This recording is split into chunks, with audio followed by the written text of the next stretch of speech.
Bonsoir, je suis Francis Ford Coppola.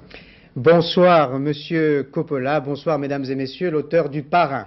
D'Apocalypse Now, l'homme aux 5 Oscars et aux 2 Palmes d'Or a choisi France 2 pour nous parler de ce nouveau film. Un film événement, comme les précédents, il risque de hanter vos nuits. Dracula.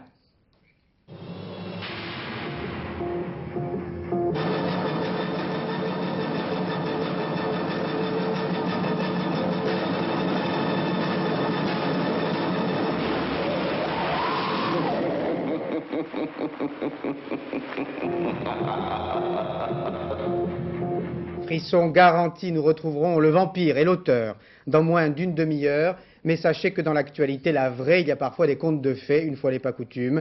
L'un des sans-abri transi et démuni, dont nous vous parlions longuement en début de semaine, a trouvé un toit et surtout une famille. Reportage d'Anne Mourgue et Jean Cornu. Ça fait 6-7 ans sans contact, hein, les gens. J'avais pas de contact, quoi. Je suis une bête, à un sens. Alors faut apprendre à réapprendre à vivre. Réapprendre à vivre après 7 ans dans la rue, à manger dans les poubelles, à dormir dans le métro, totalement seul. La vie de Bernard vient de basculer. Ce train l'amène à la rencontre d'une famille prête à l'héberger, à l'aider. Rencontre. Bonjour Bernard. Bernard n'avait pas dormi dans un vrai lit depuis 7 ans. Voilà ta petite chambre. Voilà. Tu vas être dans le bleu. Dans le bleu. Le rêve devient réalité.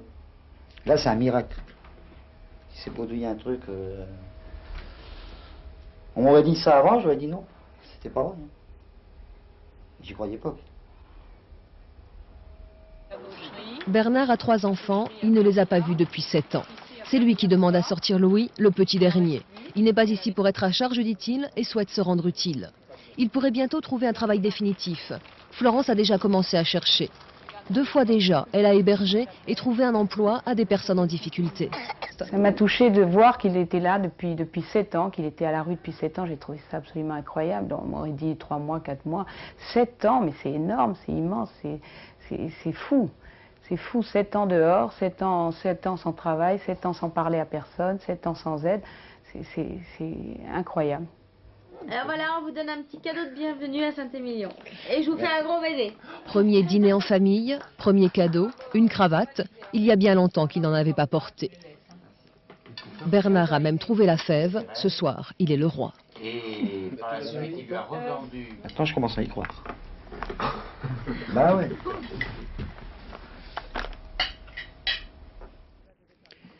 Cela devait arriver un jour, ce sont les mots les plus souvent prononcés par les habitants des Éparres dans l'Isère, des habitants traumatisés par l'accident qui s'est produit hier soir en plein village.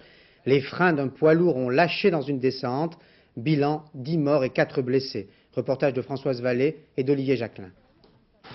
Seul, un tas de gravats, les restes d'une maison calcinée, rappellent l'accident terrible survenu hier soir en plein centre du village. Les habitants, eux, ne sont pas prêts d'oublier ce carnage. À 3 heures du matin, les secours tentaient toujours de dégager les corps, prisonniers de leurs véhicules carbonisés. Un camion-citerne dont les freins ont probablement lâché a percuté plusieurs voitures arrêtées à un feu.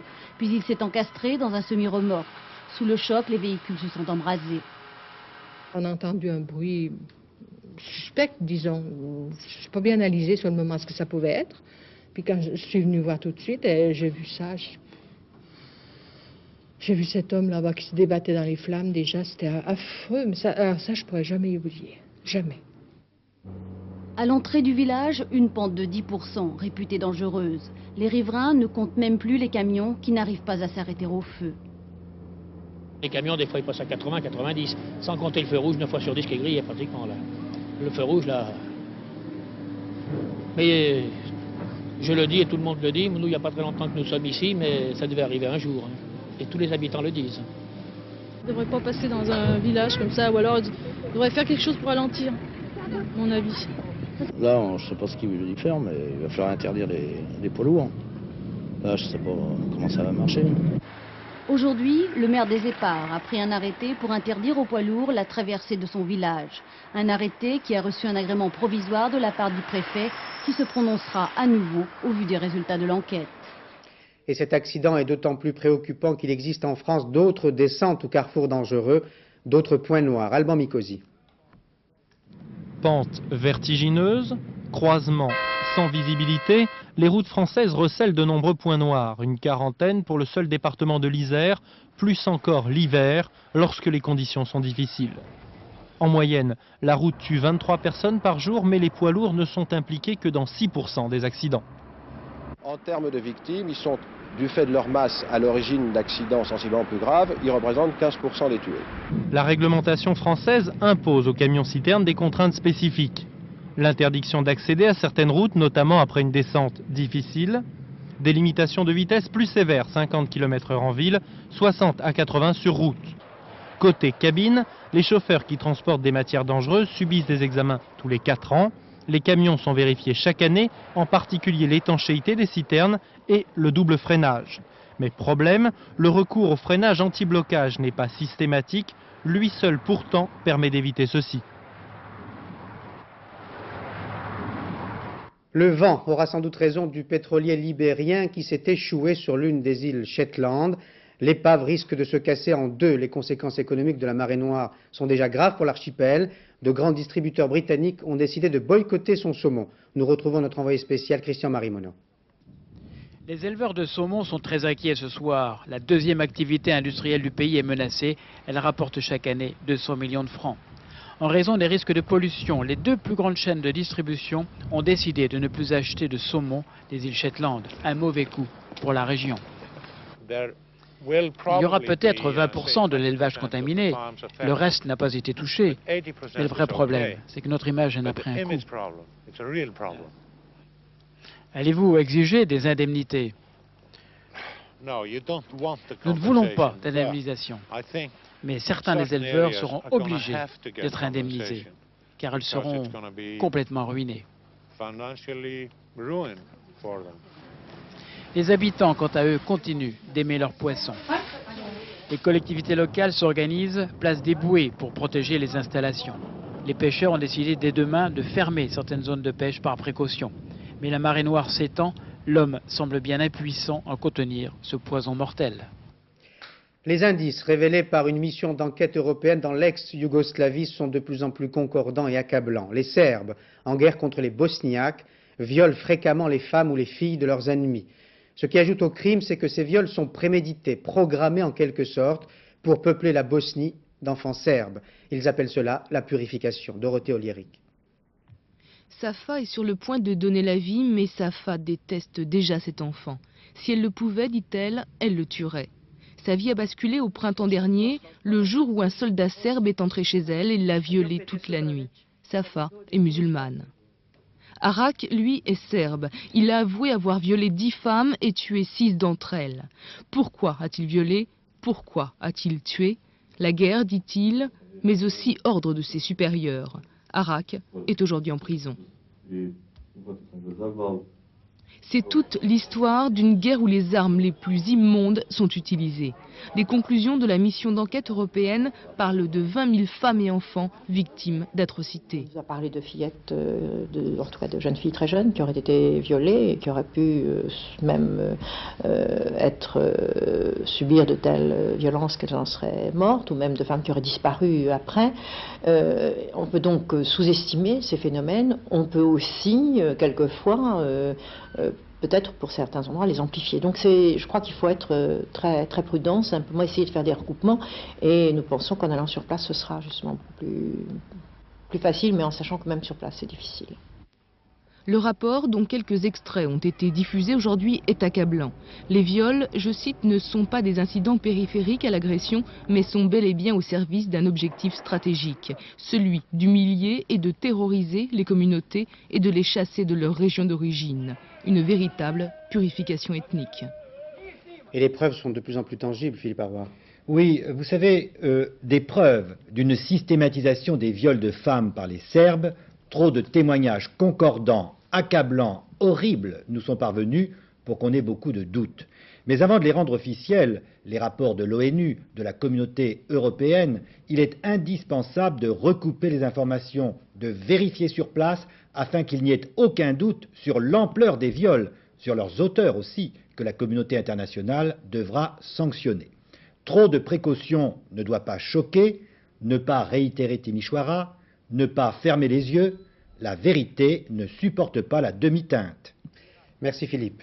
L'Irak défie à nouveau la communauté internationale. Saddam Hussein refuse de retirer les missiles déployés dans une zone interdite au sud du pays. L'ultimatum des grandes puissances expire pourtant dans 3 heures, mais Saddam Hussein en a cure pour montrer sa détermination. Il interdit même aux avions de l'ONU de se poser sur le territoire irakien. François Cornet.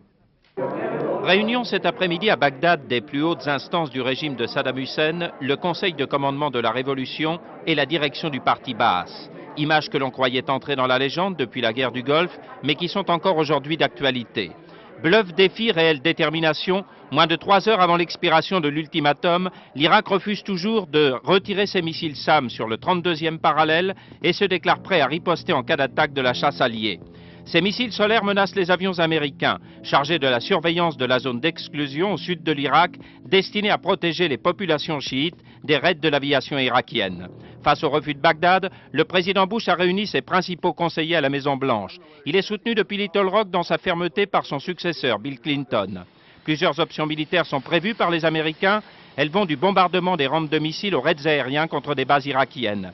Ce n'est peut-être pas un hasard si le Pentagone a diffusé justement aujourd'hui ce document, l'enregistrement du radar de tir du F-16 américain qui a battu le 27 décembre dernier un MiG-25 irakien dans la zone d'exclusion. Voyage difficile de Roland Dumas en Algérie, difficile parce que les relations entre les deux pays ne sont pas au beau fixe, difficile parce que l'Algérie est confrontée à la crise la plus grave depuis son indépendance. Quelques heures avant l'arrivée de Roland Dumas à Alger, 19 militants intégristes ont été condamnés à mort par un tribunal militaire algérien. Reportage de nos envoyés spéciaux Gérard Beaufils et Jean-Louis Normandin. Il faudra plus que des promesses pour rattraper le temps perdu, dit-on ici. Depuis juillet 1991, c'est la première fois qu'une personnalité politique française se rend en visite officielle en Algérie. Roland Dumas, accueilli par son homologue ministre des Affaires étrangères, vient à Alger pour tenter de dissiper un certain nombre de malaises. Les contentieux ne manquent pas entre l'Algérie et la France, surtout depuis la guerre du Golfe. Au banc des accusés, un pays, la France, qui aurait servi de base arrière aux extrémistes du Front islamique du salut, le FIS, ce qui reste à prouver d'ailleurs. Et puis surtout, il est vrai, des relations économiques qui ont évolué de refroidissement en crise. Alors que le passé historique et émotionnel est omniprésent dans les relations franco-algériennes, Roland Dumas arrive à Alger à un moment délicat. En effet, aujourd'hui même, 19 intégristes ont été condamnés à mort par le tribunal de Béchar pour atteinte à la sûreté de l'État et un certain nombre de dossiers économiques restent à débroussailler entre les deux pays. Nouvelle contribution au débat sur la cohabitation au sein de l'opposition, celle d'Édouard Balladur. Personne, écrit-il dans Le Monde, n'a encore trouvé la réponse alternative à une nouvelle cohabitation, celle de Pierre Méhaignerie. La cohabitation, dit-il, n'est pas souhaitable dans l'intérêt du pays. Enfin, celle de Michel Noir. La grève du Premier ministre, pense-t-il, n'est ni sérieuse, ni respectueuse du suffrage universel. Et Jacques Chirac, qu'en pense-t-il? Véronique Saint-Olive et Jean-François Chevet, qui l'ont suivi dans le Doubs, vont nous le dire. On vous retrouve à la permanence, là-bas. On veut personne, on veut tous les trois. Et voilà comment Jacques Chirac est écouté. Mais le président du RPR ne se plaint pas.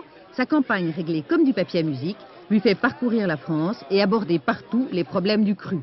Et pendant que l'UDF et Giscard s'interrogent à Paris sur la nécessité de cohabiter ou pas en mars, Chirac, lui, préfère soutenir sur le terrain tous ceux qui seront candidats demain. Le président du RPR refuse ce qu'il estime être un faux débat. Pour lui, il n'y a pas d'autre solution que de respecter les institutions. Cohabitation invivable, mais inévitable. Raison de plus pour mettre toutes les chances de son côté. Mais le temps est compté. Claude, sa fille, veille au grain, rien n'est négligé. À chaque étape, tout est dosé. La bonne parole passe par les relais locaux et en point d'orgue, la grand-messe du soir. L'occasion pour Jacques Chirac de fixer, mine de rien, la tâche du prochain gouvernement de cohabitation. Quitte à secouer des pesanteurs, quitte à ébranler les corporatismes et les conservatismes, il devra incarner l'esprit d'invention et d'imagination, parce que les vieilles recettes ont fait leur temps. Donc, pas d'état d'âme, Jacques Chirac veut avant tout réformer, même s'il faut pour cela cohabiter un moment. Pierre Bérégovoy, philosophe, prêt à se mettre au repos pour reprendre quelques forces, autrement dit, prêt à passer le relais à l'opposition en mars, a accepté donc la victoire de l'adversaire, à condition toutefois qu'elle ne soit pas trop imposante. Reportage de Roland Sicard et Yves Barbe. Quand Pierre Bérégovoy embrasse Michel Bérégovoy, c'est que la gauche est en famille et ça met à l'aise le Premier ministre. Si en plus Laurent Fabius n'est pas loin, cela devient la bonne occasion de lancer la campagne électorale. Résultat, même s'il s'agissait d'inaugurer une autoroute, c'est surtout d'élection qu'il a été question. Pierre Bérégovoy n'exclut pas l'idée d'un retour de l'opposition au pouvoir, mais il met en garde, selon lui, un raz-de-marée de la droite, ce serait la catastrophe. L'alternance, dans une démocratie, c'est normal. Ce que je crois important, c'est qu'il puisse y avoir un certain équilibre. Bref, je souhaite que les Français ne mettent pas tous leurs œufs dans le même panier, dans l'intérêt de la nation. Bérégovoy, chef de campagne, Fabius, lui, est spectateur. Certains le disent d'ailleurs déjà agacé. Pour le moment, il dément. Le fait qu'on soit dans la vie amis, ce qui n'est pas tellement fréquent en politique, ça simplifie beaucoup les choses. Donc c'est deux amis qui, avec beaucoup d'autres, vont à la bataille. Deux amis à la bataille, il est vrai que le PS peut difficilement se payer le luxe de nouvelles disputes. Pour le moment, les socialistes chercheraient plutôt des signes d'encouragement. Ils verront bien ce que le vent de mars leur apportera. Et la situation se dégrade encore un peu plus à Sarajevo, je viens de l'apprendre.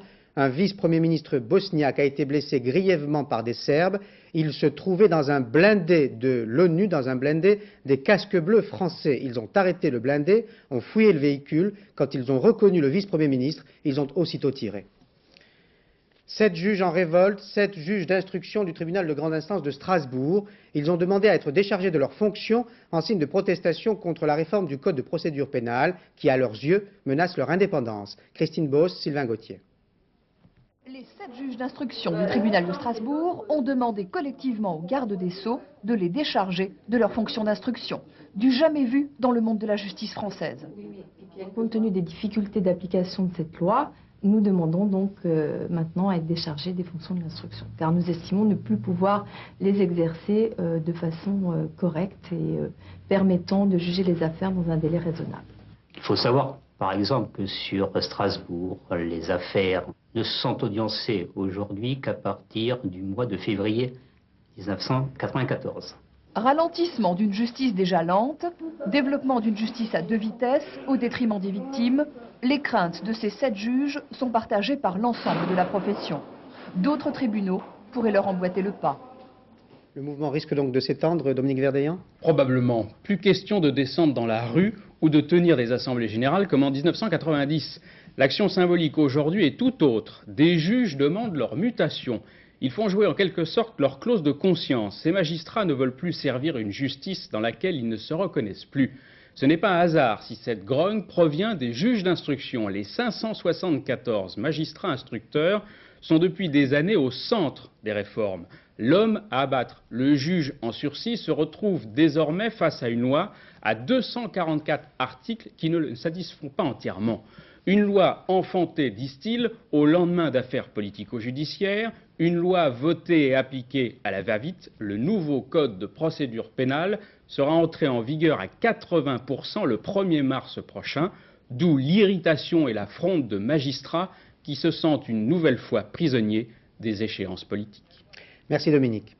La loi française restera impitoyable à l'égard de certaines coutumes importées dans notre pays. Aux Assises de Paris, une Africaine de 34 ans qui avait fait exciser, c'est-à-dire mutiler ses 2 fillettes, a été condamnée à une peine de 5 ans de prison, dont 1 an ferme. Un jugement sévère, destiné à dissuader tous ceux qui préfèrent encore les traditions de leur pays aux lois d'une autre. Reportage de Maryse Burgot et Jacques Luigi sur cette pratique encore usitée. Elle est la seconde épouse, la plus jeune. Avec son mari, elle a eu en France 4 enfants. Mais à côté de lui, il y a aussi la première épouse, celle qui lui a donné 6 enfants. Les Niakaté vivent et travaillent en France, à Cergy, depuis plusieurs années. Mais de leur pays natal, le Mali, ils ont gardé les coutumes. Pour eux, l'excision des petites filles est une chose normale. Que je sois venu en France ou pas, ça ne change rien à mon point de vue. Chez nous, c'est une coutume ancestrale. Je veux donc que ça continue et je ne me pose même pas la question de savoir si c'est bien ou pas. Pour moi, l'excision est une bonne chose.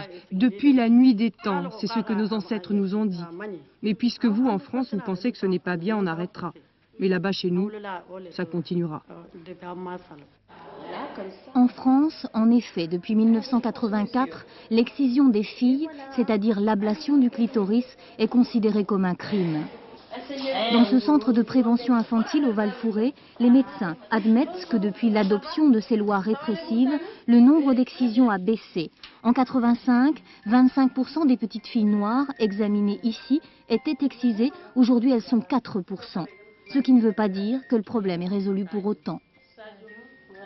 La tendance nouvelle, c'est que les excisions ne sont pratiquement plus pratiquées en France, mais au cours d'un voyage en Afrique, elles décident, en partie pour ça d'ailleurs, elles partent avec toutes leurs filles et l'excision est donc faite en Afrique. Elles expliquent que finalement, c'est jamais elles qui font pratiquer ça, c'est toujours la famille, la grand-mère, en particulier la grand-mère paternelle. Des grands-mères restées au pays et pour qui une enfant non excisée est une enfant impure. Des médecins russes affirment détenir un médicament miracle contre le sida. Ils l'avaient envoyé aux médecins français qui soignaient Nureyev, mais qui, sceptiques, n'avaient pas voulu l'utiliser. Pour quelle raison? L'enquête de Jean-Daniel Flézaquier. Dans une interview publiée par Le Figaro, Vinogradov, chorégraphe russe, met en cause des médecins français qui auraient refusé d'administrer à son ami Nureyev un produit nouveau et soi-disant salvateur fabriqué en Russie. L'un des médecins qui a suivi Nureyev pendant 10 ans et jusqu'au terme de sa vie s'indigne. Il a bien reçu 5 fioles d'un liquide, mais il n'a jamais pu savoir ce qu'il y avait dans ces fioles. Aucune information scientifique digne de ce nom, et malgré de nombreux efforts, il n'a juste pu obtenir qu'une information, il y avait du miel dans ce médicament. Il n'a pas pu non plus savoir combien de malades avaient été traités par ce produit. Aucune évaluation sérieuse, sauf apparemment des oiseaux qui auraient été guéris. Il n'a donc aujourd'hui aucun regret. Nous lui avons tout donné, tout ce que la science possède à l'heure actuelle, et nous lui avons donné toute l'affection en plus, et toute l'humanité que nous pouvions lui apporter. On vous dit pas je connais un tel qui a utilisé tel produit ou... Si, mais comme les histoires malheureusement se terminent toujours très mal, ça fait long feu. Dans le domaine du sida, les marchands d'illusions n'hésitent pas à vendre de faux espoirs à des malades qui meurent pendant que ces marchands d'illusions, eux, continuent à vivre et même à bien vivre. Lafont, Lacroix, Sellac, Canberra-Béraud, le 15 de France fait appel aux jeunes vieux briscards pour affronter dans une semaine l'Angleterre à Twickenham dans le premier match du tournoi des 5 nations et surtout pour tenter d'oublier l'affront infligé récemment aux Bleus par l'Argentine et l'Afrique du Sud. Laurent-Frédéric Bollet. Le compte à rebours est commencé pour l'équipe de France de rugby, J-8 avant le grand rendez-vous de Twickenham en ouverture du tournoi des 5 nations. C'est donc la période des entraînements, comme ici pour Didier Canberra-Béraud qui va rejouer dans le 15 français pour la première fois depuis 2 ans. La sélection révélée aujourd'hui confirme son retour ainsi que les préférences accordées à Lafont à l'arrière et Lacroix pour épauler Sella. C'est l'équipe qui a été prise en ce moment, qui est le mieux physiquement et mentalement, je veux dire. Donc je pense qu'on a le pain et le couteau, c'est-à-dire des jeunes pour la foule, des anciens pour l'expérience. Et je pense que pour affronter les Anglais, c'est ce qu'il nous faut. Une équipe de France remotivée après ses déboires de l'automne. Battue par l'Argentine à Nantes, le rugby français avait enregistré sa plus cuisante défaite de ces dernières années. Une déconvenue qui faisait suite à une autre défaite face à l'Afrique du Sud. 8 changements pour plus d'expérience et de vitesse ont donc été apportés pour empêcher les Anglais d'aller cueillir leur 3e grand chelem. Le jeu par rapport à ces Anglais, je crois qu'il faut être présent dans les phases de conquête, dans la mesure où ils sont très forts là. Il faudra s'opposer à eux et avoir au moins autant de ballons qu'eux. Et puis essayer de mettre un petit peu de mouvement de façon à déséquilibrer, perturber cette belle machine qui est bien huilée. Désabusés et critiqués après le match contre l'Argentine, les joueurs français devront compter sur leur orgueil pour relever la tête. Les Anglais partent favoris, mais attention, les Français n'ont pratiquement plus rien à perdre. Et l'on retrouve notre invité pour le film Événement qui sort mercredi prochain, Francis Ford Coppola. Bonsoir. Bonsoir. Pour un film qui a pour titre Dracula. Avant d'en parler, regardons. I shouldn't have come here. I must go.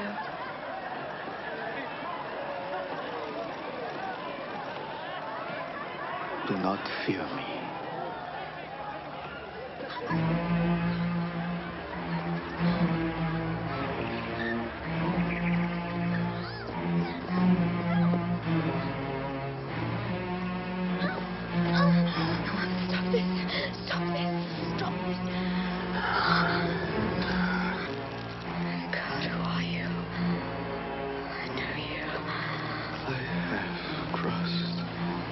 Oceans of time to find you.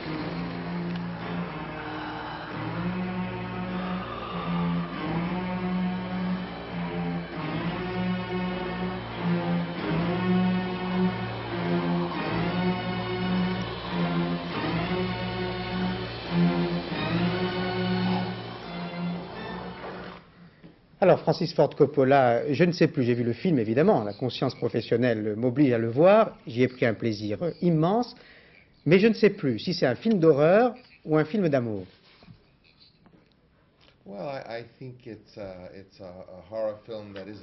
Non, je pense qu'il s'agit d'un film d'horreur où l'on peut trouver une histoire d'amour et vice-versa.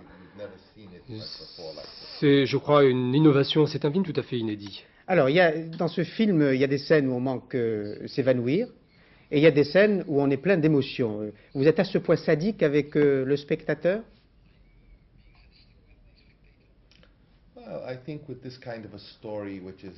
Je crois qu'avec ce genre d'histoire, une histoire qui est là pour vous donner des frissons en fin de compte, eh bien, je crois qu'en fin de compte, ça correspond à l'attente des téléspectateurs. Les téléspectateurs aiment ça. Alors, vous vous appelez Coppola, on connaît votre style. Je l'ai dit tout à l'heure au début de ce journal, c'est Apocalypse Now, c'est évidemment Le Parrain, version 1, 2, 3. Mais en regardant votre nouveau film Dracula, j'ai pensé à Cocteau, à La Belle et la Bête, version évidemment Coppola, avec sa puissance et ses effets spéciaux. Non,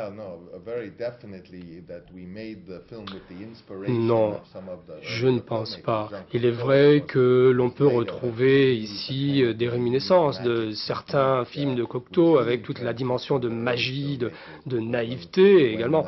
Mais en fin de compte, il est vrai que lorsqu'on a inventé le film, eh bien, c'était pour que les magiciens puissent s'exprimer, donc peut-être effectivement on peut là voir une sorte de parallèle.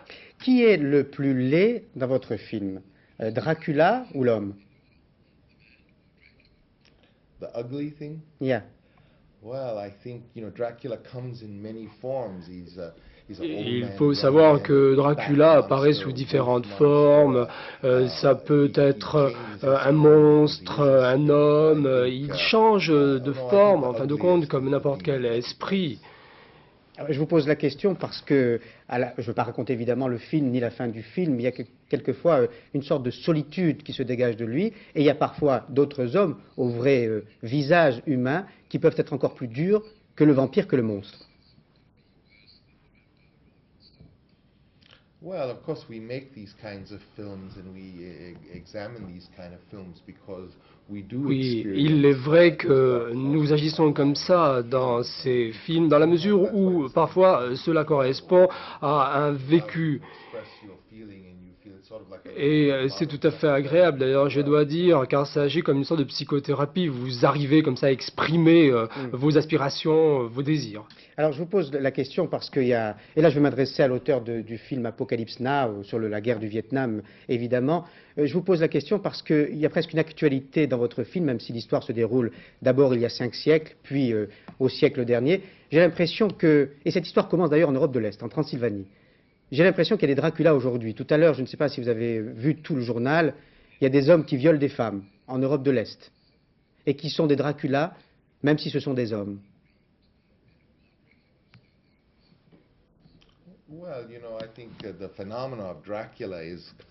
Je crois que le phénomène Dracula est un véritable mythe populaire, hein, et il y a, je crois qu'il se répète et l'on peut le retrouver actuellement d'ailleurs.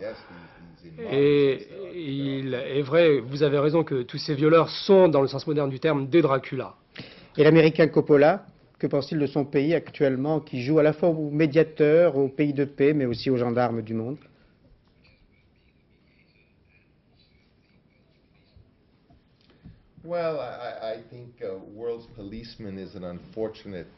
Je crois que le gendarme du monde est un titre que malheureusement on nous attribue, mais il est vrai qu'on devrait trouver un moyen de pouvoir communiquer, de pouvoir nous entendre, en tout cas d'arriver à stabiliser la situation. Et il est vrai que nous sommes dans la position de le faire, et avec l'aide de pays comme la France.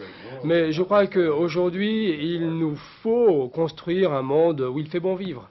Quand, il y a 3 ans, quand le mur de Berlin est tombé, quand les peuples d'Europe de l'Est se sont libérés, il y a eu un immense espoir de paix et de liberté dans le monde. Et aujourd'hui, On voit des conflits éclater un peu partout et on ne parle que de guerre en ce début d'année 93. Est-ce qu'on aura droit à l'apocalypse now?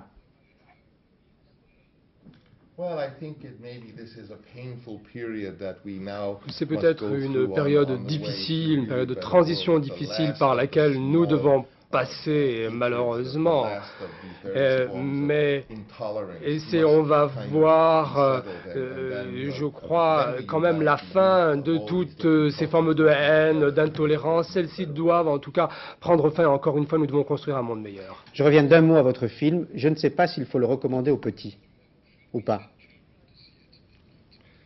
Écoutez, je crois que tous les parents connaissent mieux leurs enfants que moi-même. En tout cas, ce que je peux dire, c'est que l'enfant qui a pu lire le roman original peut en tout cas voir le film. Merci Francis Ford Coppola d'être venu sur ce plateau de France 2 pour nous parler de votre film Dracula, donc, qui sort mercredi prochain sur les écrans français. Merci et bonsoir. Sachez que si vous êtes fasciné par Dracula, et c'est Jean Lebert qui me le dit, que France 2 a une rubrique Dracula, il suffit de faire 3615 et vous saurez tout, après avoir vu le film évidemment de Coppola, sur Dracula. Ce journal est terminé. Dans un instant, un nouvel épisode du Paris-Dakar, puis la météo de Nathalie Riouet. À 20h50, le polar du vendredi, Drôle de Diable. À 22h20, le nouveau bouillon du vendredi. Bernard Pivot a invité Jean Marais et Michel Morgan, qui vous parleront d'ailleurs de Cocteau. À 23h45, Catherine Sellac vous présentera le dernier journal. Et vous retrouverez demain à 13h Bruno Mazur. Bonne soirée sur France 2. Bonsoir. Bonsoir.